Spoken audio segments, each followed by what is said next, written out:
from sickness. I do not see a lot of people who die from natural disaster, including in Thailand or in America. I see less cases of the EV student who died. If there are more or less, as the student who reported to me, but I do not see many. That is one of the good signs. that the deities help to protect our bodies, so we have the opportunity to help mankind. In the case, I do not want to say that we can live very long, but when you go to the level 20, more or less, your mission, the mission of your body, as God has chosen you, in your own profession as you work, and God will repay you. These are the means for you and all others to learn to progress. It doesn't mean that you learn to higher level and lower level, and I tell you to give up your job. You continue on with it. Whether you succeed or not, when you are successful, suddenly your soul will change your body, and you can do this and do that. And that is very special. That normal people, they mention that you have a brilliant ideas. Now you constantly have the source of brilliant ideas constantly come to you, so you don't have to worry. That is how I explain. For the past few days, I mentioned now your road will be smooth. The deity will help you on a smooth road. That is how I explain for you, so you listen carefully. You can continue, not just Margaret in England during this time. And if you who request, you can send the letter to me so I can record them, or you write down the email so that I would make a decision. I'll let you have an email later on. I tell you, I do not know about the email address, so perhaps my friends or my students said to send email to me. I tell my friends, and they laugh at me. They said, "How come others know the email?" But I said, "How come I don't?" I say, "It is so complicated. It's better not to know." I do not know whatever they do, but when I know, it is difficult because you know, when I know. The email. When I learn one, I know 10. Then many people who have problem with me, so it is better. You can want to learn about email or any. It is best for me to just learn to sleep. It is best. You can learn about anything. It is so complicated about it. I do not like to learn about this complicated. And once I come in, then they are not equal to me. So I do not want to learn. I learn too much. So I just leave that to other people.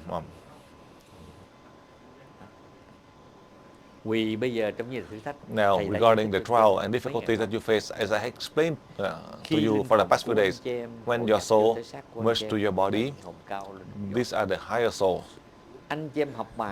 As you learn the lessons, to learn the good lesson is you learn fast, but the tough lesson, the bad lesson, it is very difficult. But let's say your endurance, the strength, you can endure 10. But for me, the deity only tests me up to 8, or even better, 8 or 9. If you are falling, the deity will lend a hand to save you. That is the case of myself, your master. After 34 years of learning, there are so many cases. After my 18 years of teaching, the moment I almost fall, then the moment I'm about to fall, then the deity saved me, bring me ashore. There were so many times I want to give up. Not this is the first time. There were so many times I gave up, but the deities let me pass through the question, as Margaret had gone through all the trial, as was many of you. If you know that your soul going through a change to help the body to have wisdom, this is not a reason. Listen carefully. The material in the human world, they have the reason. There's no reason. And only in the split of a second, and this reason would come and then erase. This is the lesson you learn. Now in the level 20, you listen carefully. All in the human world, from the past until now, when something happens, there is a reason for it to happen. And then you see the event, right, wrong, good, bad, they have a reason. But for us, from the level 20, the reason only in 30 seconds, and smoothly go through only in 1 minute. Listen carefully. You see the reason had to be like this and that, but after 30 seconds, everything is calm and everything is smooth, with the condition that all of this opposition that I taught you on the first day, you don't have to pray. Just think of the soul master there to merge with you. Just think in a split of a second, only 5 seconds at most. Then everything will be smooth for you. At that time, your soul, it is not the soul master there who help you. When my soul merges with your soul will guide you so that everything will be smooth. Đó thì những cái quá khứ. So whatever in the past, before you come to the level 20 in the past, you forget all these events. That is the reason from the human world in the material world that Tuy causes. nhiên anh chị em học lớp 20 However, when này you come to level 20, không phải thầy biểu, it is not không phải that I thầy tell bảo you biểu anh chị em bỏ vật chất không. to leave all the material, but you still use the material as the means for you to progress. You use the material to bring the means for others to learn, to progress. You do not give it up. This is wrong. You use it. You use it in a smoother way. Còn ai muốn For others who want to cause a problem or block you or oppose you, when you try to do on the smooth road to help others, now you don't have to worry. Do you believe in the soul of Master Dan? Do you believe in the soul of the unknown soldiers? They are very close to you. They will leave you in any circumstance. You always show love and help. But the more love, whether they can receive your love more or less, that is important. So, I tell you the truth. Even if you want to be selfish, you cannot. You cannot be selfish. So, you try your best to try to apply love. You merge. When you hate, you still love, merge. When you love and you hate and you still merge that person, whether that person receive more or less, or do not receive, or stay with you or not stay with you, that is up to these people. You leave that to the soul of the unknown soldier with their ability to do it. And the unknown soldier this time, they are the instrument of God. That in the past, a number of you who do not understand when I use the terminology about the guardian, they are close to God. They are the right and left hand of God. In Vietnamese, when we talk about the guardian, we think of the angel or the saint that you come to pray to this. That's not these saint angels. These are the unknown soldiers who are close to God, that God had given to them. That in Vietnamese we mentioned about that when you die, then the Lord of Thunder will hit you with a hammer to strike you down. In Vietnamese, whenever I see that person, you curse at the person, I think it is the Lord of Thunder, but in fact it's the higher soul who receive the message from the deities who carry out. These are the ones who are close to you. Perhaps they are in your body already. So you cannot be selfish. You cannot cover. Cũng như vừa rồi, ngày hôm qua thầy giải thích cho anh chị em rồi. Just like I had explained to you already. Nếu mà cô nào thương nào làm ơn á, cái tình cảm so if you love someone, you need to show that true love, not fake love. Cô nào cũng vậy mà cô nào thương này làm ơn giùm cái nha. Especially for the man and the woman. If you see that you can love, then that is the love with your physical body. You say that you love that lady, and then at night you merge with that person, or you can try to enter her stomach. She will throw you out. Listen carefully. I'm just joking, but I tell you. So you have to be careful on this. I just want to share with you. With all of the suffering, it is not equal to the trial that Master Dan had gone through. In Vietnamese, it is I'm suffering 100 times. 100 times of pain and bitter. Only the people who are jealous, they like to have bitter, but I do not like thing of bitter. But I have to taste 100 of the bitter and 1,000 of bitter. So many of the ladies, they are very jealous. I tell you the truth. Your trial is not equal to the trial of Master Dan, but the deities are very clever. When we are feeling very negative, discouraged, then the hand of God will land in to help you. Only in that way you will see the clever design of our deities. Only in that way you can see that the deity has chosen your body to serve people. So don't worry. Now you don't have any more worries. Even if you want to worry, you cannot. Listen carefully, because the books had written. We return to the deities. We return with God. As now we are becoming the deities, and the deities now is you. That is the book, tradition, culture, family, society. These are only the theory. But in the level 20, now you are applying it. Now I tell you, anh chị em trở lại giống dân thứ nhất, giống dân thứ nhì. You are becoming the first and the second civilization, not the third or the Không fourth, phải sau những người or Atlantic. the people after Atlantis. These are the first, second, third, and fourth civilization, depending on each situation that God has chosen your body. The soul from this civilization will come to you, at least the fourth civilization, with the advance. These are the masters in the past. The soul of these masters that were from Atlantis. These are the fourth or the previous one. So now I review this point for you. So through your journey, we did not have that wisdom enlightenment. So this, so from the first to the fourth civilization, when they merge into your body, as they make the new body, they converge from through four civilization. We are the fifth, the last one, to combine with these four, not just for ourselves, but for all over the world. So from the 21st century into the future, we will have the civilization of people with wisdom and enlightenment. Because these four civilizations now return back to all five continents. They are present on this earth. If you can understand that aspect, then you don't have no worry. Now, they clear these worries from your mind. Because you have to take care of you don't have to worry about your career, your work, your job. You're worried that you don't have enough to pay your payment. You're afraid of being hunger, suffering. So now all these fear, worries, it changed to you. You can have calm and peace. So you have calm and peace. And in a way, it is the road is smooth for you, so you don't have any opposition. After 19 souls that come to you and have tested you through all the opposition, including Master Dang, so now your road is smooth.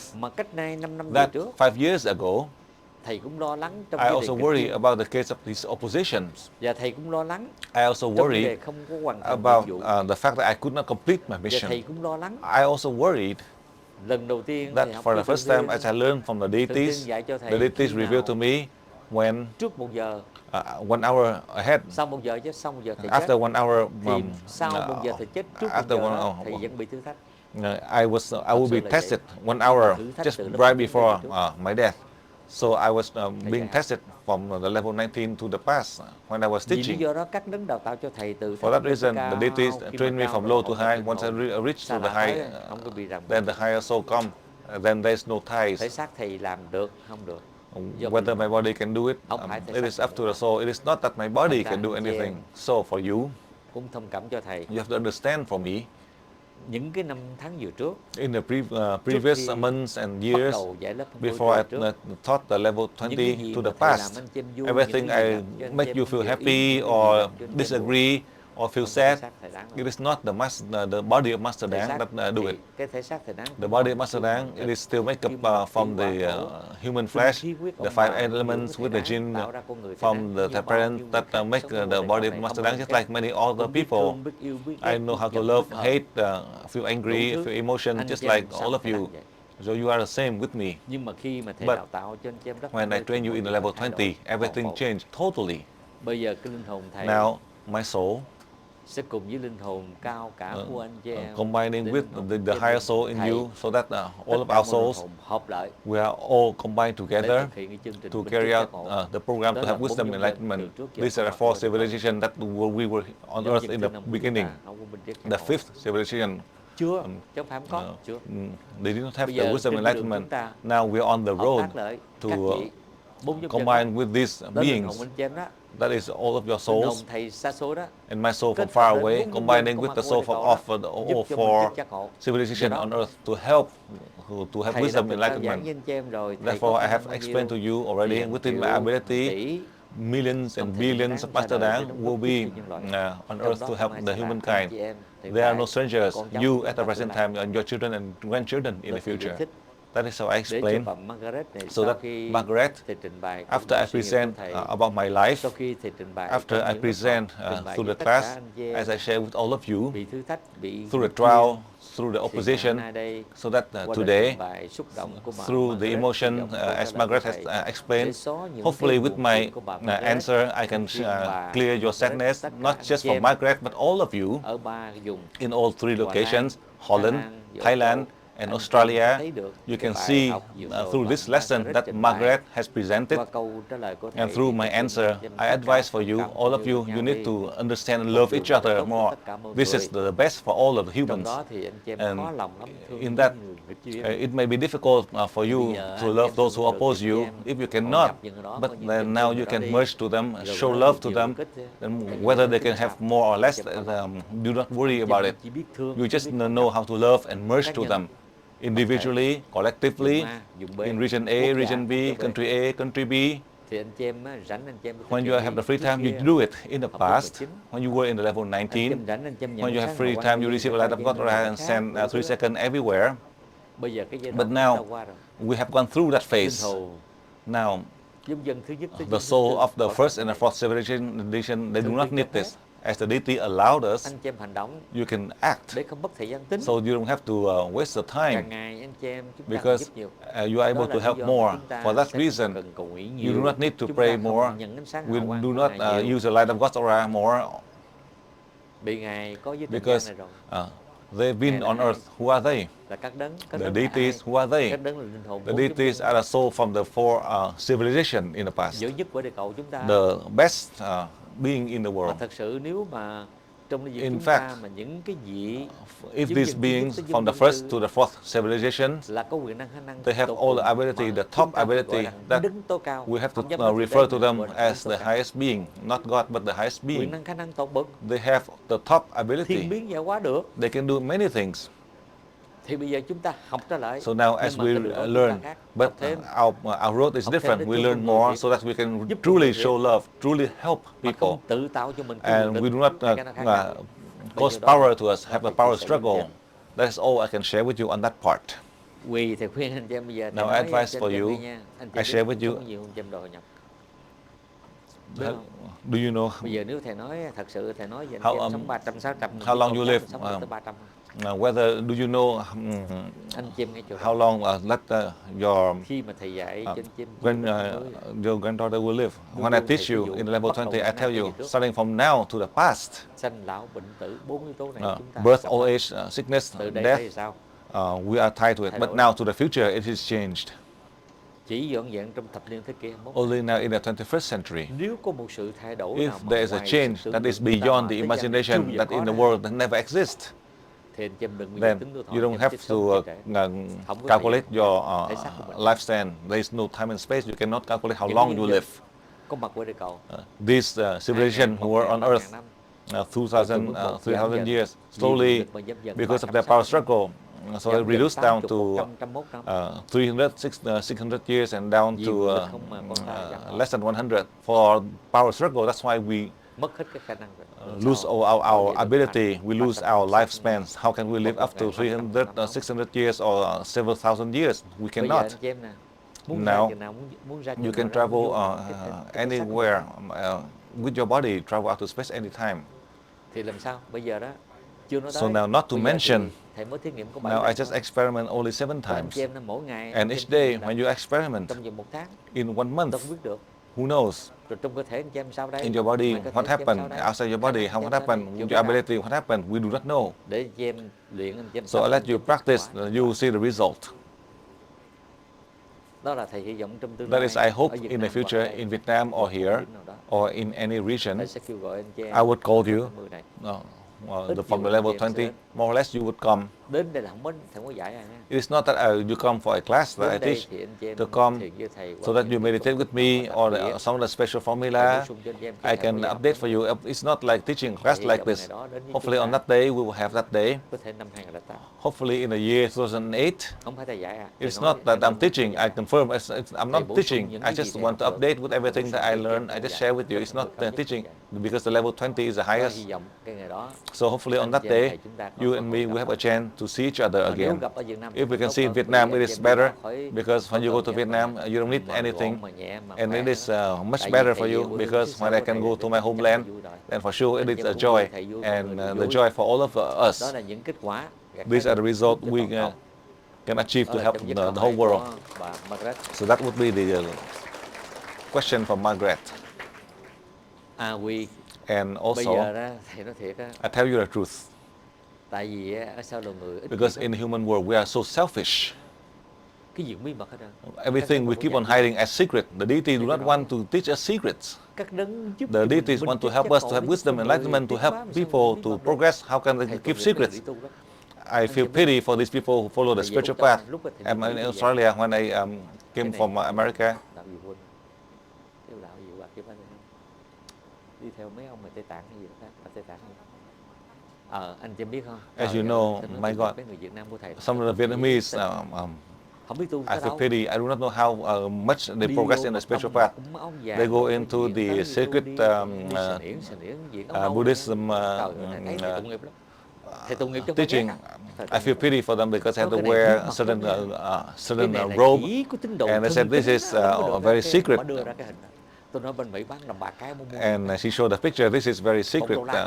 When I see the picture, I said that in America, I see this picture. It is no secret. In one buck you can buy it. Anywhere, any of the Tibetan temple in America, they sell this. Mà không biết mật không? And I asked, do they know this is a secret? Because when they look at the picture, they don't know what the picture is about. So that's why they call it a secret. Because they do not know what it is, so that's why they call it a secret. The deities teach the secret so people can do it. Cái này bí mật lắm, không biết không. They said, she said that this is a secret because she didn't know, so that's why it's a secret. Tôi nói trời ơi, tôi nói tu không My God, I see that's why it's block all the spiritual path. If when you see Master Dang, and Master Dang, all will clarify for you.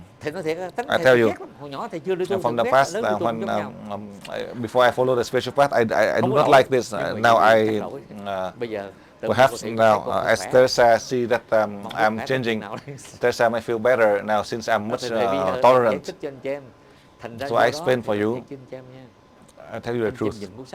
When you read a book, when you are in level 20, let's say the book in archaeology, then you know which part is real, which part is false. In archaeology, they only know 5% and they make up many things that they make up.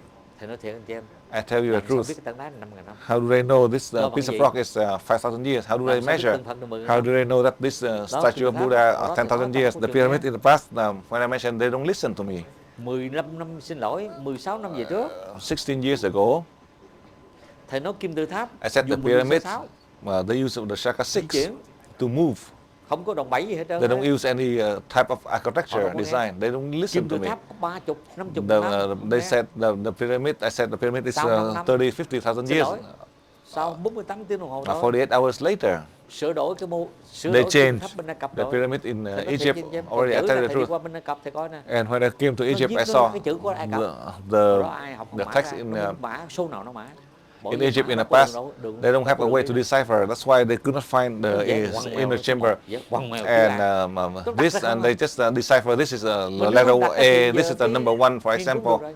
If they can properly decipher, then the scientists, they go in and they are locked and then they disappear inside the inner chamber. They could not find them. They cannot research. So they can only say these are the guardian who kept the scientists who are missing. So that is one of the real incidents. These are the American scientists who came to Egypt for research, and 3 of them, only one who came back who asked for my help, and I denied to help. I tell you the truth. So in the human world, there's no secrets. If they do not know, that's why they say it is a secret. Because they still they do not know, so they say it is a secret. I tell you, for example, the first, second, and third and fourth civilization, they meditate and then they try to maintain the body. It is not that they want to go back to the body. When they go in there to meditate, when they are in the mountain and they said that they meditate and they die, but they want to live. But suddenly in the mountain just collapsed and they die in there. It's not that they meditate, and they say this is a secret. I tell you, I know many things, but I see a pity for many of these people who do not learn, and they say this is a secret, but they do not know. They do not know, so how do they say this is a secret? Because they do not know, so that's why they see.